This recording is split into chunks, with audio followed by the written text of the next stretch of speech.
Nagsunog di ko diri mga pinutol na ako nga mga bushes. Nag-trim ko diri sa among ko around the fence.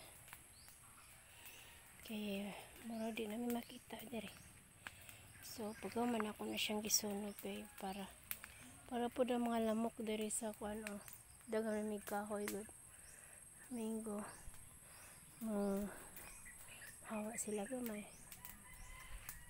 So para po malimpyo-limpyo ang among palibot diri kay grabe na po kayo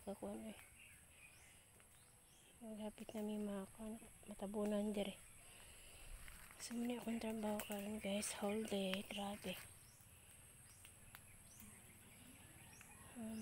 Finally na limpyo-limpyo na gamay ang mga nakoy daghang bato dari.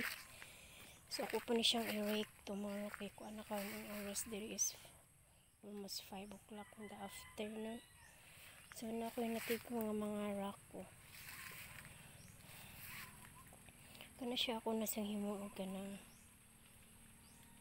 bitaw siya kanang murag barbecue grill ingana. So ako rin maghimo-himo ana guys. Pero at least diri limpyo na kayo. Needs lang o i-rake. Hawa na. Akong gitupong sa cyclone ang hibiscus para at least na ihangin nga masud-sud sa among palibot diri. Kay luag mo gani among yard dari. Mura manig abtan og hapit magkuan. So apa jud ko man guys. Naghambak ko putulonon diri. Pero hinahinay lang ko ani kay mahina ang kalaban. So hapit na siya makuan, maubos. Yun na lang nasunog siya no kay green biya siya. Happy kay ko nga nahuman ko dali sa akong trabaho guys kay alimot sa akong pananaw. Puting hugawa. Okay.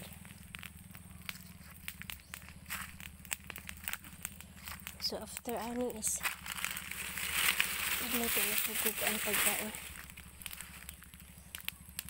So nga lang tinabuhi diri. Trabaho gamay. Pinta makatog sa edad. Ano. Ako sa nang balihon be.